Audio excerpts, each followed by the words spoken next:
시절에도 많이 다퉈지고 있습니다.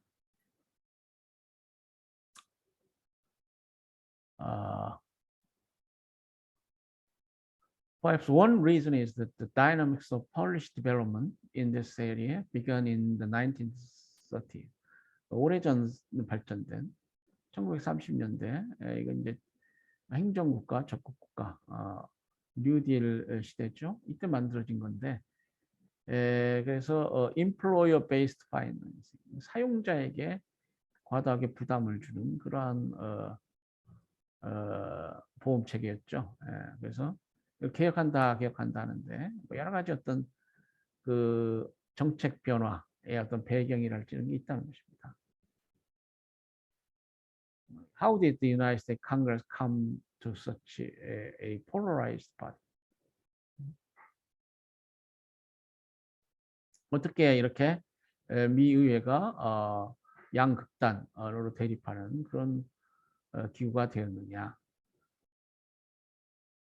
이 일반적 차원에서 이해할 수 있는 것이냐, 아니면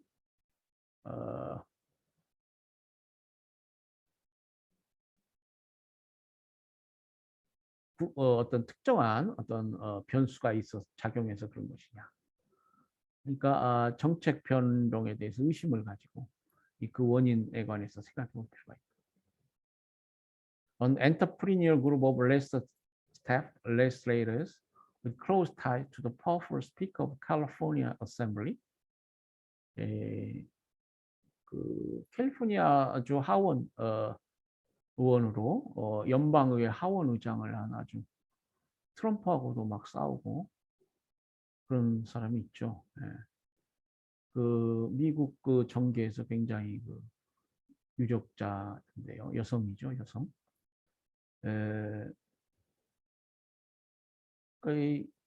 미 입법부에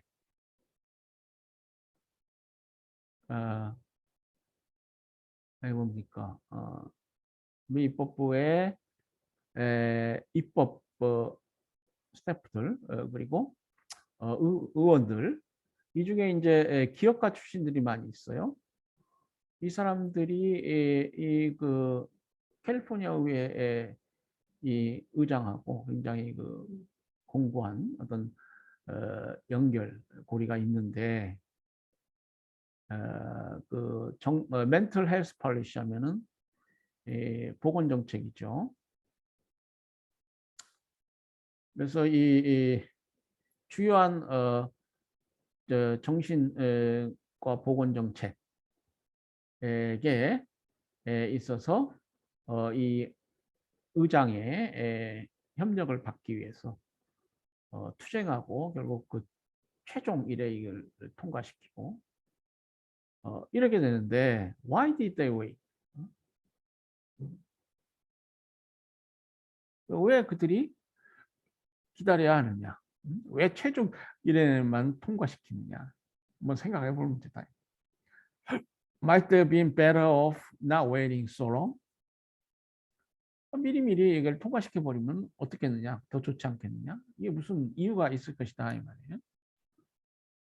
그래서 이 정책 그 변동에 관해서 우리가 항상 의문을 제기하고 그 원인과 뭐 그 배경들을 우리가 연구해 볼 필요가 있다.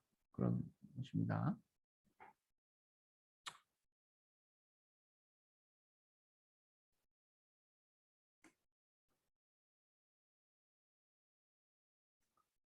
예.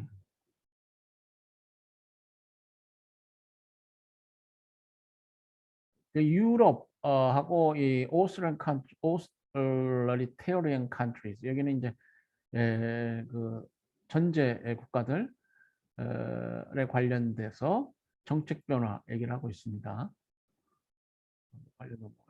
프란시스 G. 캐슬이라는 사람인데 이 사람이 이렇게 주장하고 있어요. The paper seeks to identify the reasons why the English-speaking advanced capitalist nations, 그러니까 영어를 사용하는 선진국들이 experienced a greater impetus to transform established policy strategies in the 1980s than did other OECD nations.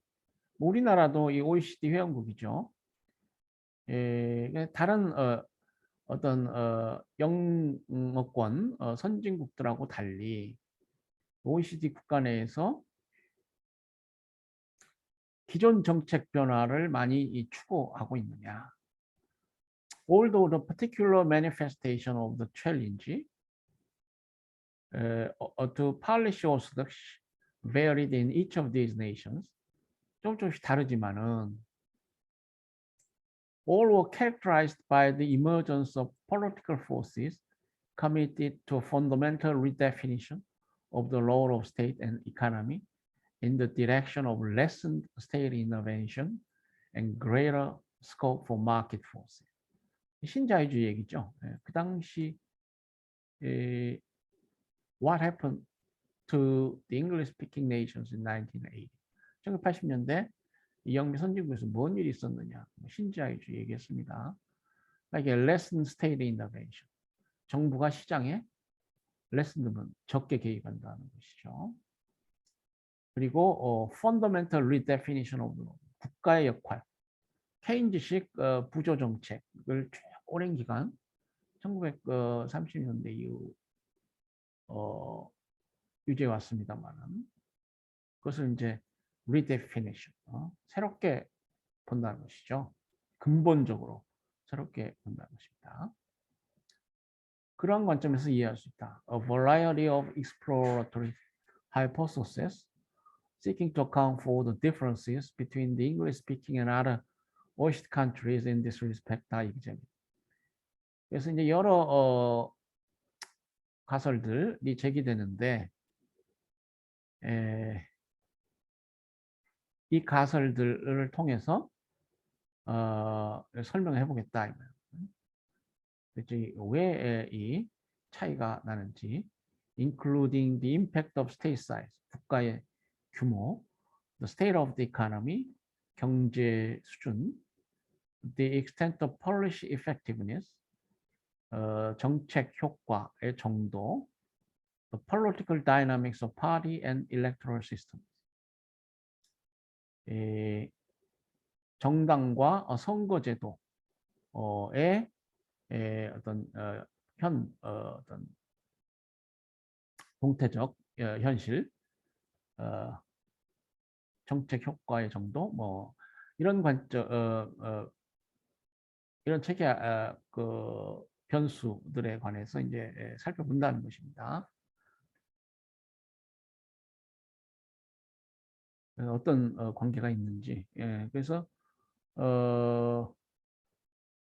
우리가 얘기했던 그 신자유주의 정책이 구체적으로 어떻게 현실에서 구현되고 이 그 현실의 차이, 뭐 언젠가 신자유주의 정책이 실패했다? 그 원인이 무엇이냐? 어떤 기술적, 정부의 어떤 행정적 차원의 또 여러 행정 관련한 어떤 기술적 차원에서 그것이 기대미치지 못했기 때문이다. 그렇지 않고 보다 포괄적으로 여기 뭐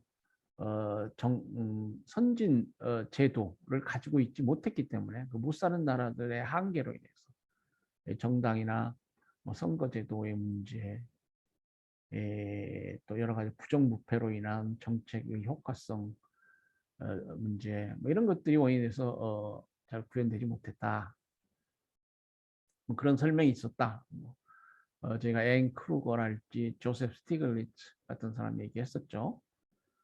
비슷한 것인데 그 어떤 차이랄지 팔리시 체인지, 신자유주의로의 어떤 팔리시 체인지가 영미 선진국 그룹하고 기타의 선진국 그룹에 있어서 어떻게 차이가 있는지, 그리고 실패했다면 그 실패의 원인은 무엇인지, 뭐 이런 얘기들을 하겠다는 것입니다.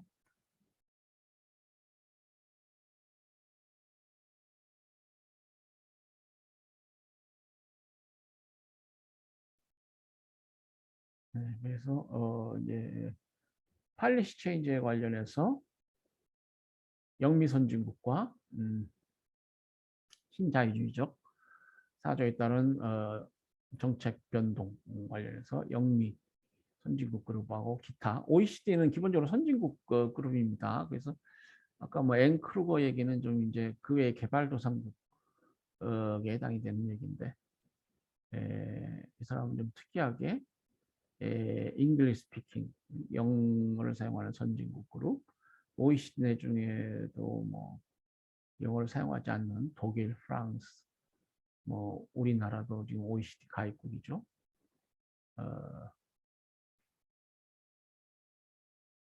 독일, 뭐 프랑스, 대한민국, 일본 이런 나라들과 차이의 그 정책 변동, 신자유주의적 그 시대의 어떤 정책 변동 관련한 얘기들을 하고 있습니다. OECD는 Organization of Economic Cooperation and Development, 경제협력개발기구예요. 그래서 그 정상, 각국 그 선진국 그 정상들이 모여서 세계 경제에 관해서 협력하고 발전, 디벨롭먼트, 발전을 위해서 협력합니다. WTO가 세계 무역기구라고 하죠. 이 WTO가 이제 그 어떤 집행 체제를 갖춘 그 어떤 체계적인 어떤 국제기구라면은 이 OECD는 정상들의 모임이니까 중요한 얘기만 딱딱 하는 거야. 좀 차이가 있죠. 우리나라도 이 OECD 한창 가입하려고 노력을 했는데, 뭐이 행정이라는 것이 외무행정도 있죠. 그런데 이제 그 반대하는 사람도 많이 있었어요. 왜냐하면은 아까 그 WTO 뭐 개발도상국 최빈계도 얘기도 했지만 WTO 법체계 내에서 이 개발도상국은 여러 가지 우대 혜택을, 그러니까 우리 그 헌법 아이디어로 어포머티브 액션 있죠. 또 리버스 디스크리미네이션, 역차별이나 적극적 평등화, 그 얘기 많이 나오네요. 그래서 개발도상국을 우대하는 것이 정의야. 롤스식 정의입니다. 차별, 적극적 평등. 그러니까 개발도상국으로서의 혜택이 많아요. 뭐 특혜 관세, 우리나라 기업들이 선진국에서 뭐 상품이나 뭐 수출한다, 낮은 관세를 부과받는다, 뭐 이런 것들, 기존 국제 통상법 체제에서 혜택이 많이 있습니다. OECD 가입하면은 이게 그 선진국이 돼 버리니까 물론 이제 그 법적인 기준을 그 개발도상국 어떻게 두느냐에 따라서 그 법리상 뭐 해석론상 문제가 있습니다만은 그 혜택을 못 받을 가능성이 커지죠. 어쨌거나 우리 김영삼 정부 시절에 이게 OECD 회원국이 됐습니다.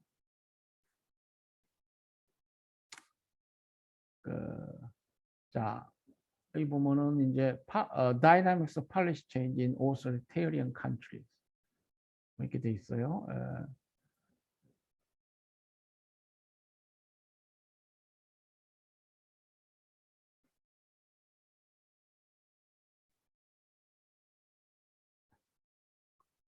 이제 이 논문은 Multiple Case Study on China, 중국에 관한 연구인데요.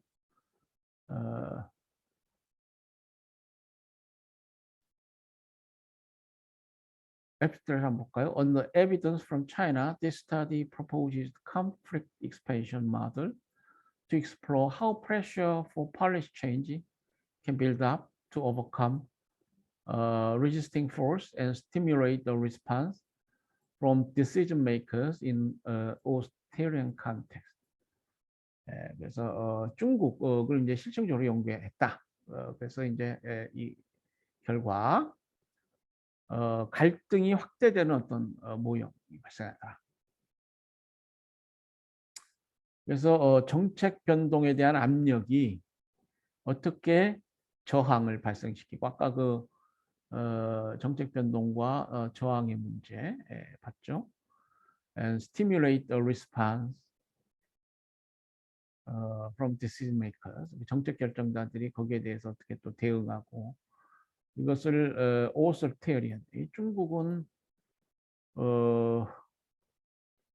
사회주의 독재 체제라고 할 수 있죠. 전제정.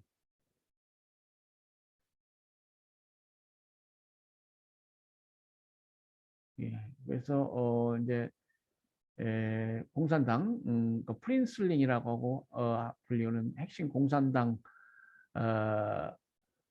간부들이 있고요. 프린슬링.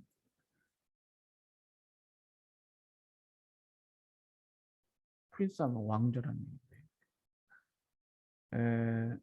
그래서 이제 이 사람들이 이 사회주의 과학, 막스 레닌식 모택동 사상에 따라서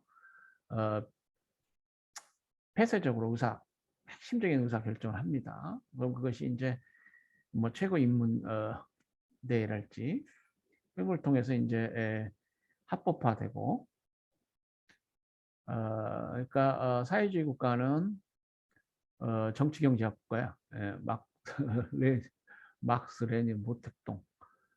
왜 이제 자유주의 진영이 헌법 국가라면은 미국 그리고 서방국들을 중심으로 한 그러니까 시민 사회계약 소셜 컨트리 시민들이 서로 약속해가지고만 헌법을 만들고 어떤 헌법 국가 체제를 하면은 이제 사회주의 체제 국가들은 좀 역사가 그 뒤죠.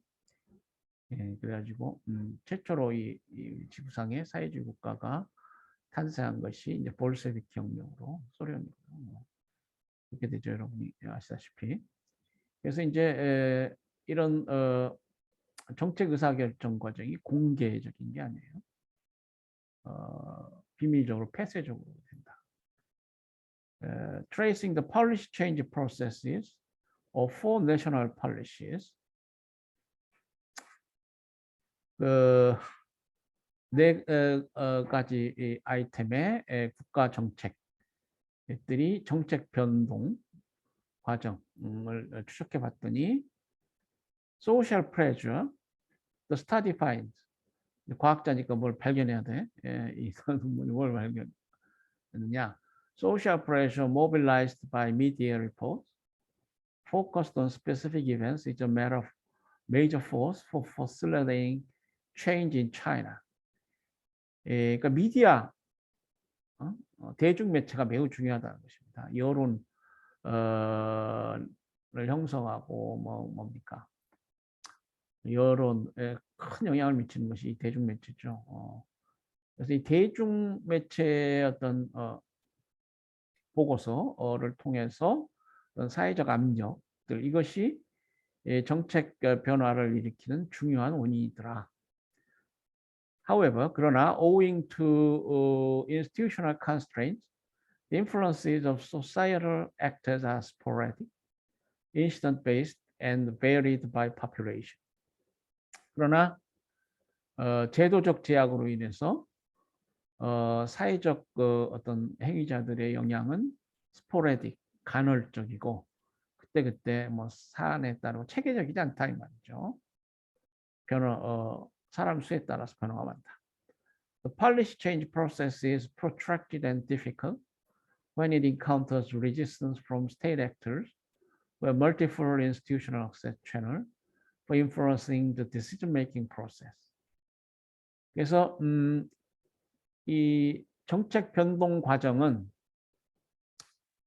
그 국가 행위자들, 그러니까 여러 국가기관들이 있는데 그런 행위자들이 그 정책 결정 과정에서 영향을 미치는 데 있어서 많은 어떤 multiple institutional access, 다양한 어떤 그러니까 여러 국가기관과 이렇게 많이 연결된 그러한 기관이 개입되게 되면은 그 정책 변동이 여러 기관에 확대되지만 어려워진다. 확대되는 한편 어려워진다. 그러니까 기관 간 이해 충돌 문제가 이제 여러 기관이 결합해서 더 복잡해진다는 것입니다. 그러니까 정책 변동이 확대는 되지만 정책 변동 과정이 확대되지만 쉽게 변동되지 않는 resilient 아주 그 또 하나의 어떤 저항 유형이 발생할 수 있다는 것입니다. The power distribution between the facilitating and resisting forces 이렇게 그 사적 영역 또 정부기관 내에서의 어떤 여러 변수들 그것은 facilitating 적극적으로 어떤 정책 변동을 촉진하는 힘일 수도 있고요. 아니면 그걸 저지하는 저항하는 힘일 수도 있는데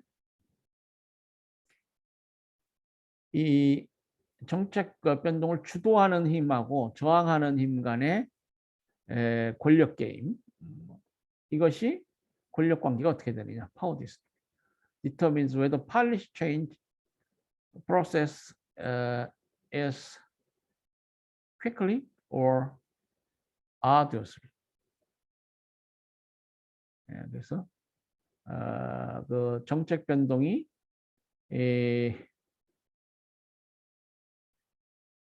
빠르게 진행되거나 아니면 arduously 굉장히 열성적으로 진행되느냐 이것을 결정한다. 그러니까 arduous라는 것은 뭐예요? 열정적으로 하는 것이니까 뭐 좀 지지부진해도 확대되어서 많은 부서가 참여해서 하는 경우도 포함이 되겠죠. 그리고 quickly라는 것은 그렇지 않은 경우에는 또 그러니까 그 정책을 주도하는 그룹들이 이 정책을 주도하는 힘이 훨씬 세면은 뭐 빨리 돼야겠죠.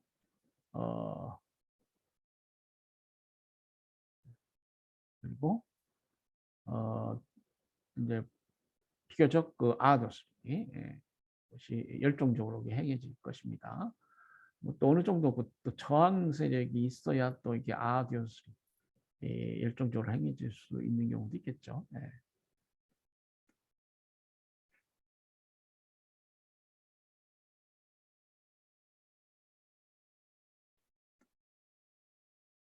그래서 뭐 유럽 얘기 그리고 이제 전제 국가들에서의 얘기 뭐 이런 얘기를 해봤습니다.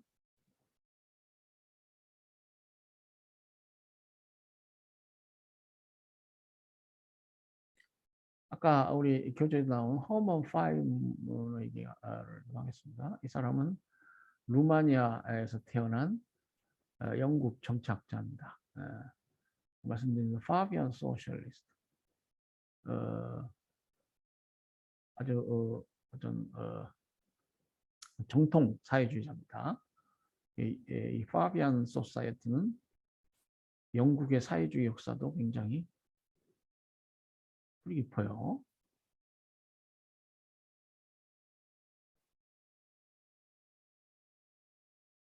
영국은 지금 여왕이 있죠.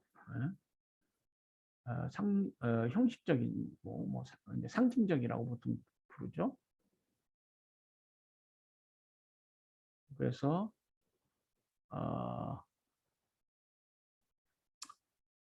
자유주의 국가, 그러니까 미국, 영국은 뭐 자유주의 국가의 대표적인 국가들이고 서방 선진국들입니다.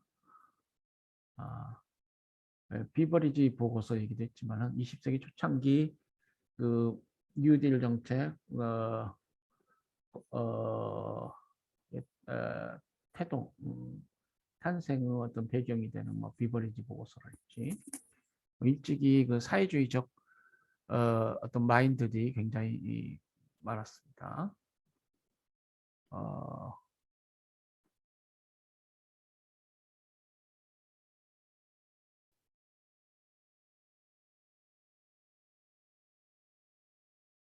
그 뭐 반동의 길이라는 책을 저술하게 됐고요. 그러니까 이 사람의 생각은 이 파비안 소사이어티를 이해하면 알 수 있는데, 영국 사회주의 기구인데, 데모크래틱 소셜리즘, 사회민주주의, gradualist and reform step up in democracies. 그러니까 점진적 개혁주의자들입니다. 자본주의, 그러니까 이제 압제가 절대 군주로부터 시민이 예속되는 거야. 그게 이제 첫 단계 민주주의라면은, 그러니까 부르주아 혁명이 일어나요. 전제 군주정 시대에는 뭐 이 돈이라는 게 의미가 없어. 힘센 놈이야. 자본가 계급 이제 혁명이 일어납니다. 이 왕의 압제로부터 부르주아 혁명이 이제 미국 독립 전쟁, 그리고 프랑스 대혁명. 근데 이제 시대감에 따라서 이 부르주아 계급이 매 압제가 시작되는 거야. 돈 많은 사람, 무산 계급, 프롤레타리아, 무산 계급이랄지 시민, 대다수 시민들, 뭐 부익부 빈익빈으로 인해서 빈부격차 문제 이런 것들 봤을 때 뭐 대다수 못 사는 사람들, 그러한 사람들에 대한 또 해방을 얘기합니다. 그것이 이제 사회주의적 사고방식이죠.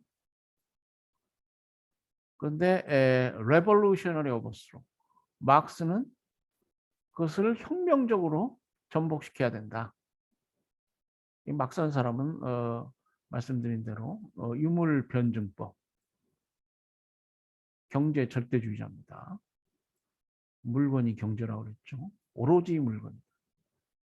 그러니까 그 점진주의, 뭐 개혁주의하고는 좀 혁명적. 변증법은 이제 해결해서 또 배운 거예요. 말로 증명한다 이거예요. 말로 증명하자는 건 숫자, 수량, 숫자에 기반한 뭐 지금 현재로는 뭐 이게 주류 경제학이라고 보통 부르는. 이 사람 경제의 이론은 뭐 이카노믹 소트의 한 있는데, 변증법, 정반합의 변증법, 말로 경제 문제를 얘기하겠다. 근데 주로 정의, 평등 뭐 이런 것이죠. 계급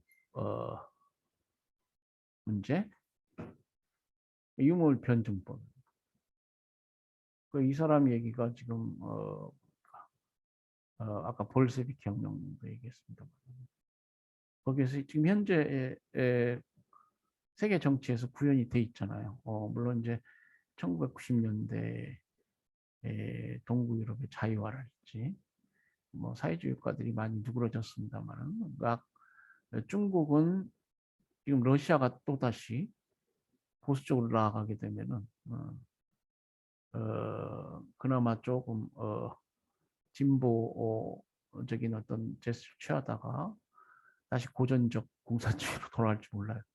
예? 중국은 뭐 실제로 뭐 사회주의 중국의 현실에 맞는 사회주의 체제를 갖추고 여전히 사회주의를 하고 있습니다. 러시아에 비해서 계속 더 유지하고 있죠. 그래서 이런 유물 변증법이기 때문에 좀 과격할 수밖에 없어요. 좀 수도 얘기하고 그래야 되는데 말로 하다 보면 이게 과격해져. 자, 그런데 the Fabian society was also historically related to radicalism, a left-wing liberal tradition. 그래서 비교적 이제 막스보다는 온건하지만 역시 급진적인 그런 성격이 있습니다.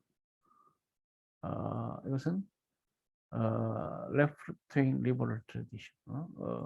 리버럴이라는 건 뭐예요? 자유, 해방이죠. 무슨 억압으로부터 해방 아닙니까? 아까 뭐 억압 얘기도 했습니다만 자유라는 건 뭐예요? 리버럴. 그래서 그 사인의 자유 그리고 자유 영역이 있고요. 그것은 해박을 통해서 가능한데 뭐 여러 가지 사회적 제약이나 어떤 압제가 있을 수가 있죠. 이게 좌파적 자유주의 전통 이것은 그래서 이제 좀 레디컬합니다. 막스하고도 좀 연결이 되죠. Left-wing liberal tradition. As one of the founding organizations of the Labor Representation Committee. 그러니까 자본주의는 소수의 자본가 계급, 자본가 계급은 소수죠. 대다수는 뭡니까? 노동자이죠. 일해서 먹고 사는 사람. 그리고 이제 이 노동자들이 또 이제 소비자가 되는 것이죠. 그래서 이 노동 문제, 소비자 문제 이런 것들은 좌파 정치학에 있어서 매우 중요한 의미를 갖습니다. 그러니까 노동 대표위원회를 창설했습니다. 이 파비안 소사이어티가. And an important influence upon the Labour Party, which grew from it. 영국은 이제 여왕이 있고 입헌군주제, 그러니까 헌법을 세우고 상징적 군주제를 유지하고 있습니다. 입헌군주제, 절대 군주제가 아니야. 뭐 여왕이 형식적으로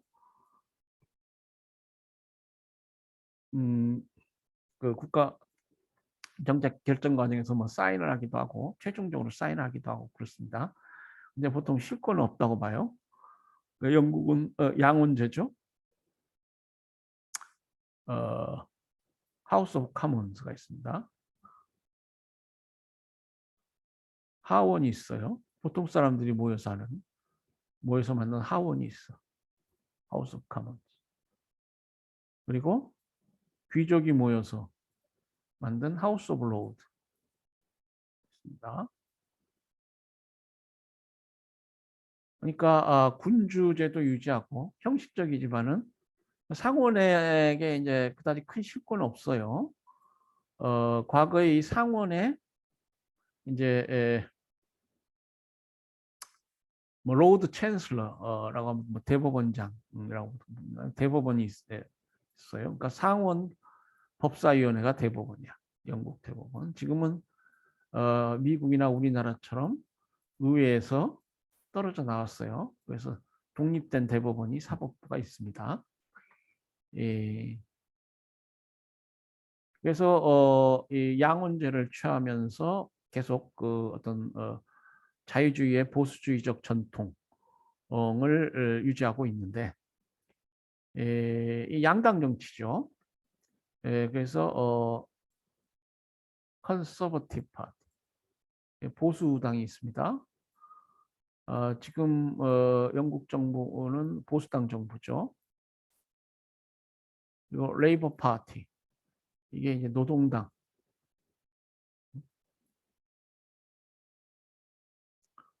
그 이제 뭡니까 좀 사회주의적 성격이 있고요. 일반 노동자 대중을 위하는 당입니다. 레이버 파티가 북한도 노동당인가요? 근데 북한은 노동당 일당 독재죠. 북한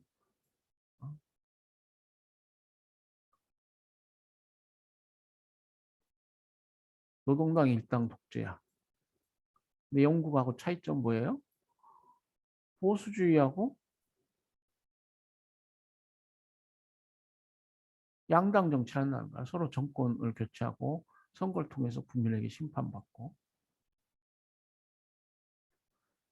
같은 노동당이라도 성격이 다르죠. Which grew from it, and the Fabian Society has had a powerful influence on British politics.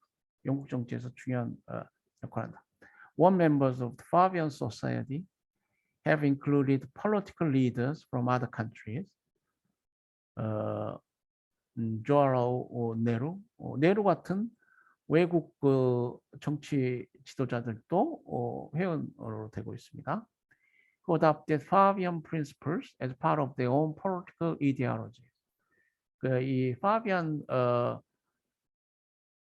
그룹들의 어떤 주의 주장들을 자신들의 정치 이념으로 하게 되면 멤버가 되는 거야. The Fabian Society founded the London School of Economics in 1895. 네, 아까 말씀드렸죠. 이 파비안 소사이어티가 1895년 런던 정경대학을 설립하게 됩니다. Today the society functions primarily as a think tank.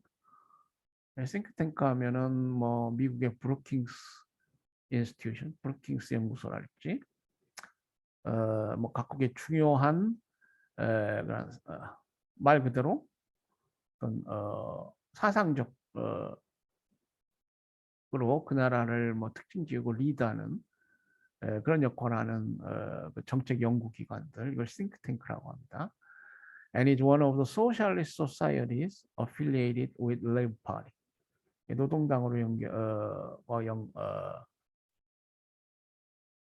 같은 연결되어 있는 20개의 사회주의 단체 중 하나다. 그래서 이 비슷한 기구로 오스트레일리아 파비안 소사이티가 있고요. 더글라스 콜드웰 파운데이션 이런 성격을 가진 겁니다. 또 뉴질랜드 파비안 소사이티도 있고 그렇다는 설명이 되어 있습니다. 그러니까 이 정책 변동 관련해서 아까 그 파이너 얘기도 했지만 저항 세력, 뭐 정책 변동을 주도하는 세력, 뭐 신자유주의적 어떤 드라이브 하에서 이 파이너나 파비안 소사이티는 뭐 반동 저항 세력이라고 할 수 있겠죠.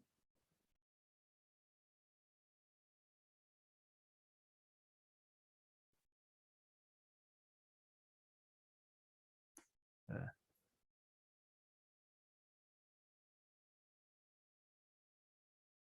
토마스 R 다이라는 사람 아까 우리 그 뭡니까 정책 평가 관련해서 나온 사람이죠. 뭐 호울리, 앤더슨 뭐 이런 사람들.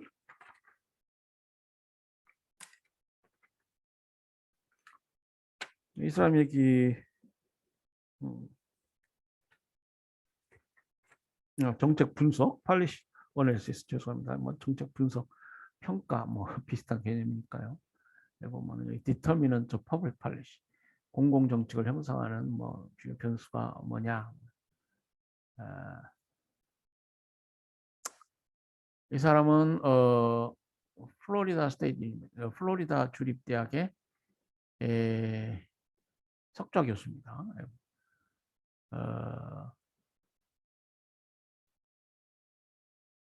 펜실베니아 주립대학에서 학부하고 석사를 마치고 펜실베니아 대학, 그 펜실베니아 주는 저 미국 동부에 있는 주입니다.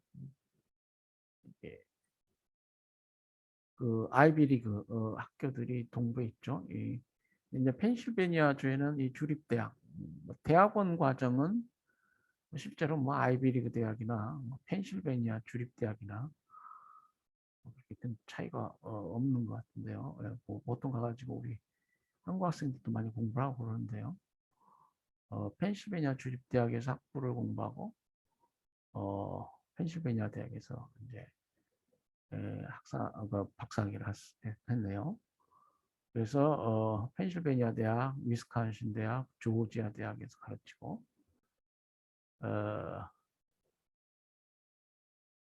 그 브루킹스 연구소 아까 그 파비안 소사이티이기도 했습니다. 싱크탱크, 미국의 보수 우파 싱크탱크입니다. often simply called Brookings, Brookings라고 이름인데 American Research Group founded in 1916 싱크탱크예요. 1916년에 설립된. 예.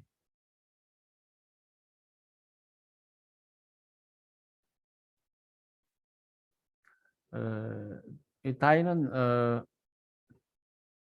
여러 책을 저술했습니다. Politics and State and Community, 국가 그리고 공동체 관련한 정치, 미국의 정치, 뭐 탑다운 팔리시 메이킹, 그러니까 바텀업 반대가 탑다운이잖아요.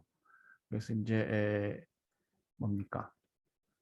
그 정책 결정이 그 분권화되어 가지고 밑에서부터 위로 올라가서 정책 결정이 되는 경우, 그리고 중앙 집권적으로 탑다운식으로 정책 결정이 되기도 하죠. 뭐 그에 관련된 얘기가 하고 있습니다.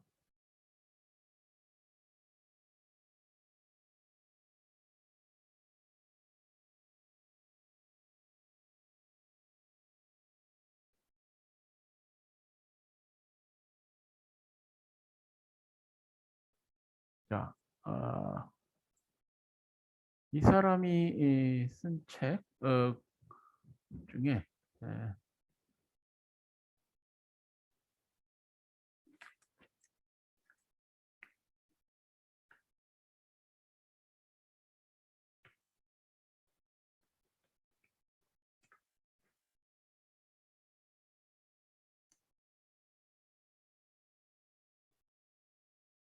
아마존에 들어가면 이 사람이 쓴 책이 소개되어 있습니다.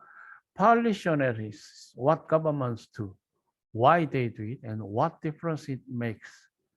그래서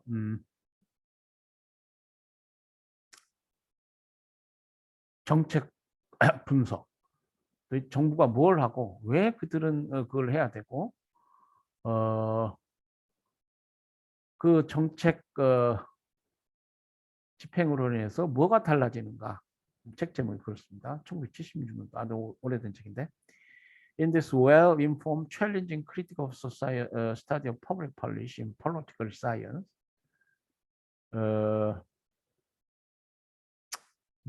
이 잘 정보 지식화, 우리 그런 얘기를 하죠. 그러니까 우리 많이 배울 수 있다는 얘기입니다. In this well-informed.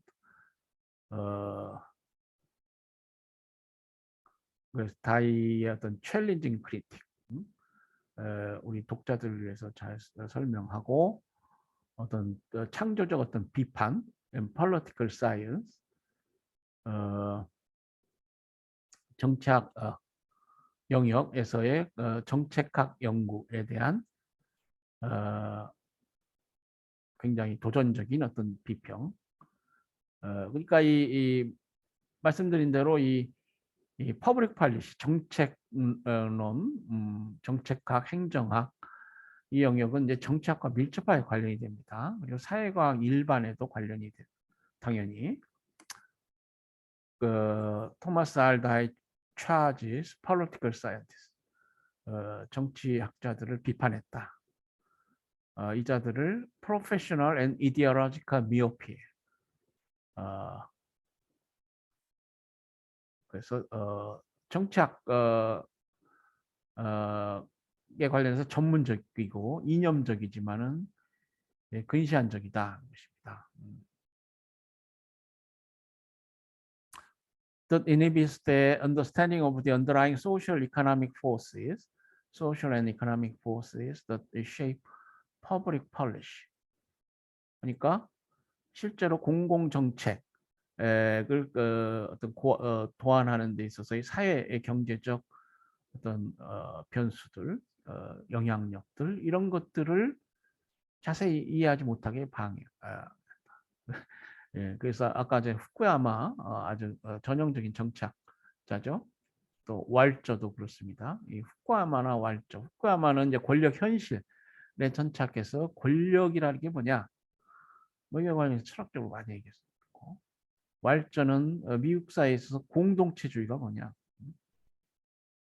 많이 얘기했습니다. 그러니까 이런 것들이 이제 이 사람 눈에는 토마스 알 다이 눈에는 그 복잡한 저변의 어떤 사회 경제적 변수들 이런 것들에 대한 얘기가 거의 없다.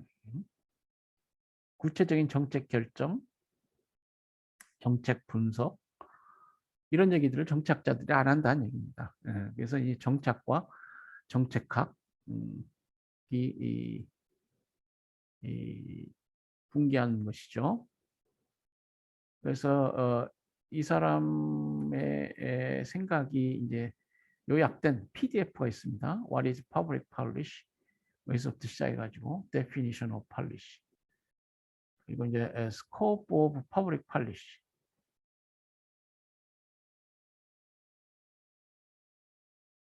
그런 얘기들을 해요.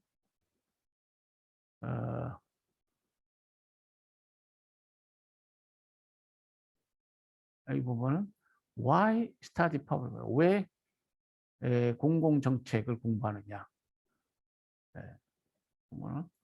Political science is the study of politics. 그 정치과학은 정치를 공부하는 것이다.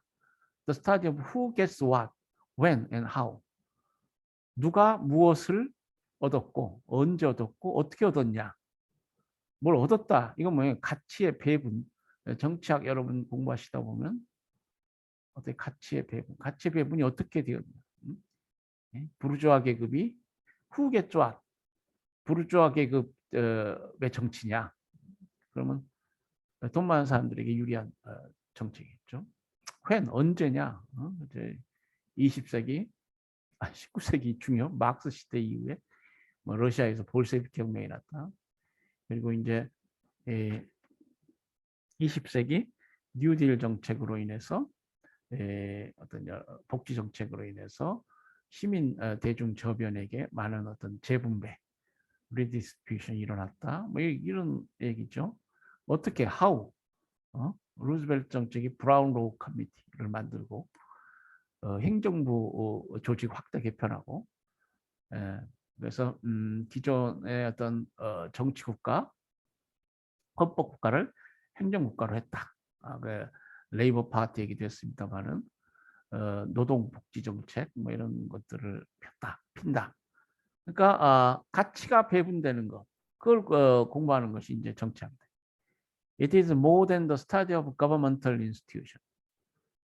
보통 이제 I'm a government major 하면은 이제 나는 정치학을 전공한 학생이다. 뭐 그런 얘기입니다. 미국 사람들 그러면 정부를 공부하는 것, 이것이 정치학과에서 하는 일이에요 보통. 그래서 페더럴리즘, 뭐 우리 법과대학 뭐 헌법 시간에도 공부합니다만, 뭐 연방주의랄지, separation of powers, 권력 분립주의, checks and balances, 견제와 균형, judicial review, 사법 통제, the powers and duties of Congress, 의회의 권한과 책임, the president, 대통령, and the court, 법원, 이런 것들을 공부하는 것이 정치학이다. Traditional political science focuses primarily on these institutional arrangements. 전통적인 정치과학은 바로 이런 제도적 제도를 공부하는데 중점이 두어졌다. As well as the philosophical justification of government. 그리고 이제 제도를 공부하고 이게 도대체 제대로 된 정부냐? 이걸 철학적으로 정당화시킨다. 이런 것들은 우리가 왈저 얘기도 했습니다만은 왈저의 공동체주의라는 관점에서 이해할 수 있는 것이죠. 미국 정부가 이게 미국 사회를 제대로 이렇게 다스리고 있는 것이냐? 제도 연구, 뭐 그런 철학 이념 연구, 후쿠야마의 권력의 본질 얘기도 했습니다만은 민주주의하고 이런 제도, 전통적 제도에서 기반하는 것이 권력이잖아요. 뭐 모택동식으로 어떤 뭐 총구에서 권력이 나온다 어떤 사회주의자들의 어떤 권력관도 있습니다만은. And political science is more than the study of political processes. 정치학은 정치 과정에 대한 연구보다도 더 많은 것을 공부하는데, that is campaigns and elections, 선거운동이랄지 선거, voting, 투표, lobbying, legislating, 입법, 법을 만드는 거, 뭐 로비하는 거, adjudicating, 예, 심판하는 거, 이런 것들을 다 또 공부한다. 더 나아가서 modern behavioral political science, 현재의 행위 과학적 정치학은 focuses primarily on these process. 더 나가서가 아니고요. 이런 voting, lobbying 이런 거 연구하는 거, 이것은 이제 근대 행위과학적 정치학이다. 행위과학에 기반한 정치학이다.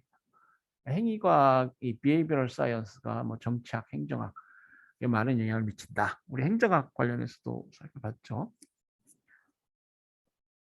그러니까 뭐 투표 성향 관한 연구, 로비에 관한 연구, 입법 과정에 관한 연구, 입법 현실 과정에 관한 연구, 뭐 이런 것들이 이제 첨가된다는 것입니다. 이것이 이제 전통적인 정치학 영역이고요. Political science is also the study of public policy. 이 정치학은 지금 우리가 얘기하고 있는 공공정치학, 공공정책학을 포섭한다. The description and explanation of the causes and consequences of government activity. 그래서 정부 행위의 원인과 결과가 무엇이냐, 이것을 기술하고 설명하는 것. 아까 그 팔리시 체인지 얘기도 하면서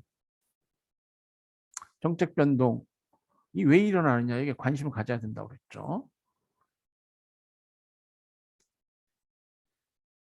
Cause and consequences, 원인과 결과를 알아봐야 된다. This focus involves the description of content of public policy, analysis of the impact of social, economic and political forces, an inquiry into the effect of various institutional arrangements, political processes. 그래서 이 public policy는 political science의 한 부분으로 이렇게 연구될 필요가 있다. 근데 이제 아까 그 책을 보면은 정치학자들이 이 영역에서만 많은 얘기를 하고 있는데, 어떤 정책 분석의 영향, 정책 분석이나 정책 평가, 이런 문제들에 관해서 관심을 두지 않는다. 뭐 behavioral, 행위과학적 어떤 분석 이런 것들을 하는데, 어떤 보다 개량화된 어떤 정책 분석이랄지 이런 것들에 관해서 얘기를 하지 않고, 정책 문제라는 것이 굉장히 장기적이고 굉장히 과학적인 문제이기 때문에, 과학적이라는 건 장기적인 것이죠.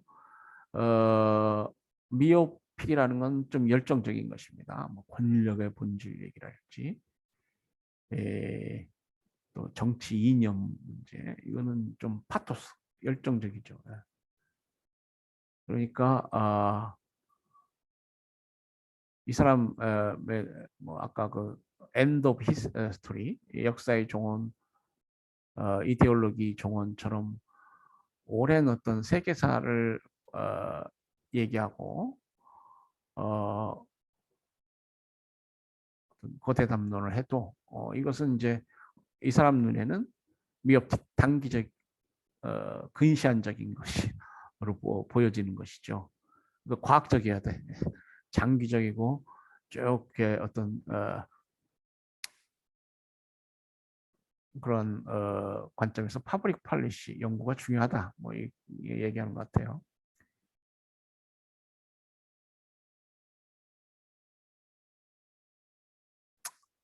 자, 우리 아까 얘기한 회귀 분석 얘기를 했는데,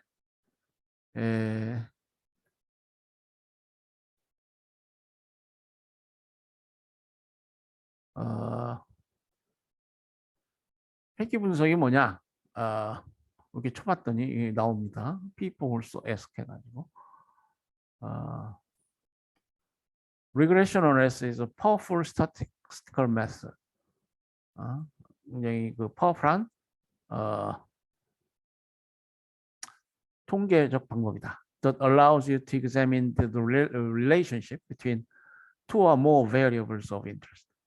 흥미가 있는 둘 또는 둘 이상의 변수 간의 관계를 얘기하는 것입니다. While there are many types of regression analysis, at the core, they all examine the influence of one or more independent variables on a dependent variable. 그래서 독립 변수, 종속 변수 간의 관계입니다. 포뮬라 이걸 수식으로 이 회귀 분석을 표현하면 이 yi는 이제 dependent variable이에요. 종속 변수는 독립 변수, independent variable. 그리고 우리가 지금 알고 싶어 하는 알 수 없는 모집단, 파라미터 모집단이죠.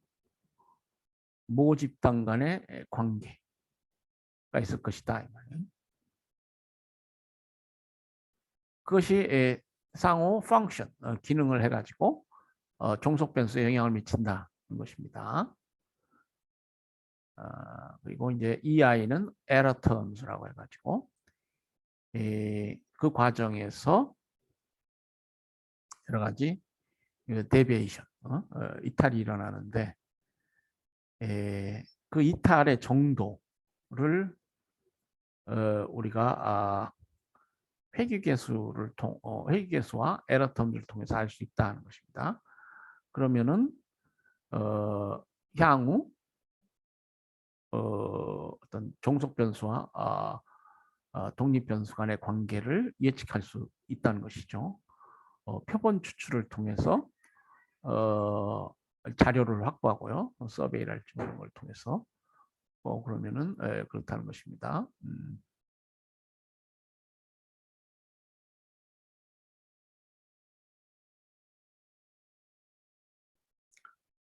자, 회귀 분석의 한 예인데요. 보스턴 집값이죠. 보스턴은 이제 미국 그 동부에 있는 도시죠. 보스턴 집값 예측을 해보고 싶다 이 말이에요. 우리나라 지금 부동산 정책이 뭐 실패했다 많이 많잖아요. 집값이 어떤 변수에 따라서 변화하느냐. 종속 변수는 보스턴 506개 타운의 1978년 주택가 가격 중앙값으로 하고요. 이 주택 집값은 뭐 그 범죄율이랄지 뭐 일산화 질소 농도, 주택당 방수 뭐 이런 여러 변수에 따라서 영향을 받겠죠. 주택당 방이 많으면은 가격이 좀 커지겠죠. 범죄율이 많으면 어떻게 됩니까? 가격이 떨어지겠죠. 이게 변수들이야. 이런 경우에는 이제 다중 회귀 분석을 합니다. 변수가 많아.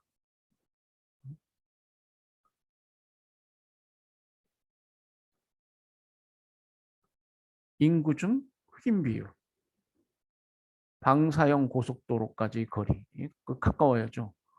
지금 저도 지금 그 분당에 사는데 분당에 집이 있어요. 근데 분당 근처에 가까운데 강남으로 갈 수 있는 그 뭡니까? 빨리 갈 수 있는 익스프레스. 그 갑자기 단어가 생각이 안 나. 그에 들어서게 되면 집값이 오를 것이다. 그러니까 외부로 나갈 수 있는 고속도로까지 거리가 가까우면 집값이 좀 높아지겠죠. 재산세율. 다른 도시에 비해서 재산세가 높다? 그럼 집값이 떨어질 겁니다. 학생 교사 비율. 그래서 이게 이제 독립 변수가 되고 종속 변수가 되어서 회귀 분석을 해볼 수가 있습니다. 그리고 이제 정책 담당자들이 자신의 어떤 부동산 정책 관련해서 참고할 수 있겠죠.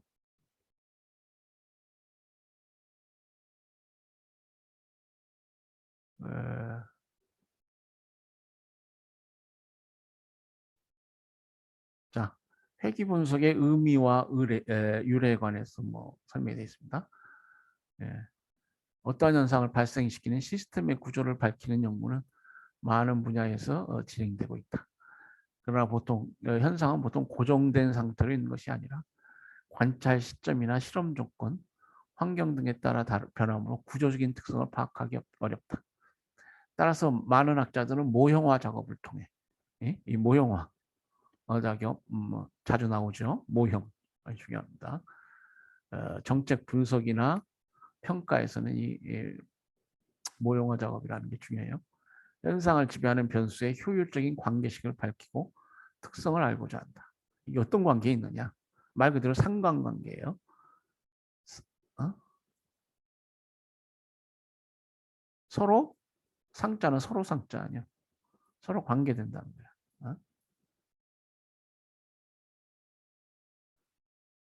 그러니까 뭐 사회에서 발생하는 어떤 그 현상이라는 것이 들쭉날쭉 관련이 없는 것지만은 통계를 통해서 그것이 무섭게 맞는다는 것입니다. 예. 피어슨이라는 사람이 이 회귀 분석 이론을 수학적으로 정립했는데 이 사람은 리그레션 투어드 메디오크라티라고 한마디로 깔퉁이죠. 깔퉁 이 사람은 어, 영국 사람인데 역시 그 선천적으로 우성적인 유전자가 있다. 그래서 카리스마적 어떤 리더십이랄지 뭐 이런 주장을 많이 하는 사람입니다. 그 자녀의 키와 부모의 키를 분석한 논문에서 그 사람과 동명이인인지 모르겠습니다. 제가 한번 나중에 찾아보겠습니다. 자녀의 키와 부모의 키 사이에 직선관계가 있음을 발표하였고 이를 리그레션 투어드 메디오크라티라는 용어로 표현했다. 메디오크라티라는 것은 그 중성화, 그러니까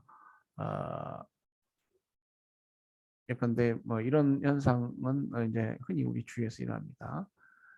예, 그래서 어떤 중간으로 이렇게 회귀하는 습성이 있어요.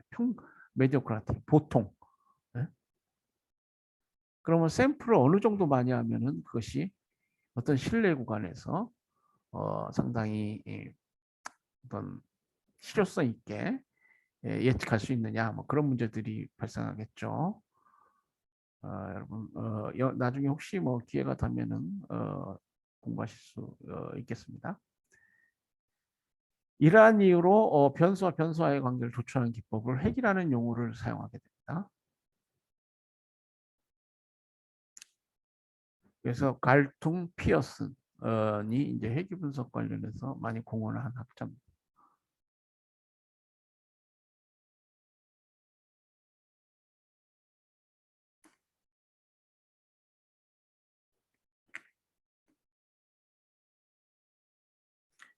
예. 자, 델파이 기법이라는 게 있습니다.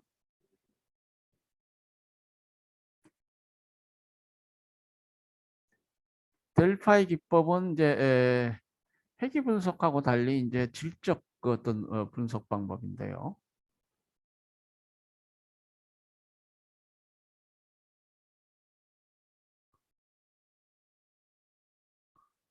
이 델파이 기법은 미국의 랜드사가 최초로 도입한 1964년 미국의 랜드사가 최초로 도입한 예측 방법인데 랜드사는 공산품의 신제품 수요를 예측하고 미래 과학기술 방향을 전망하기 위해 이 기법을 사용했습니다.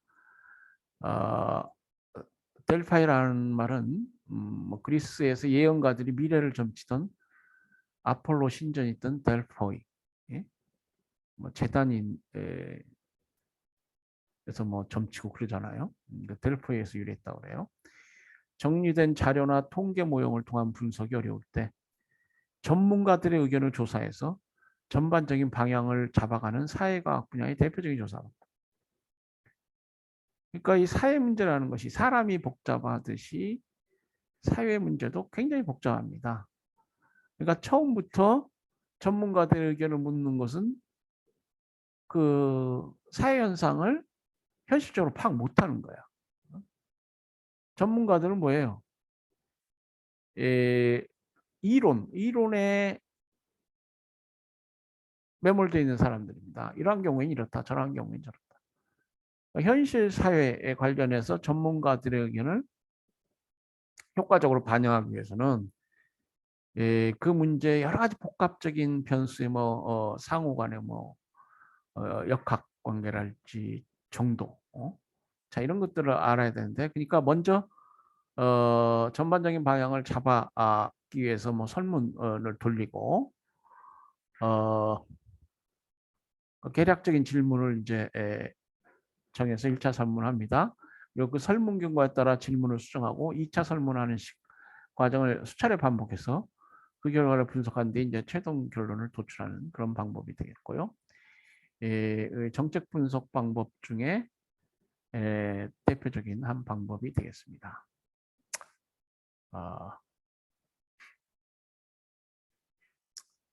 네, 이번 8주차 강의 시간이 다 된 것 같습니다. 네, 여러분 지루한 강의 드시라고 수고하셨고요.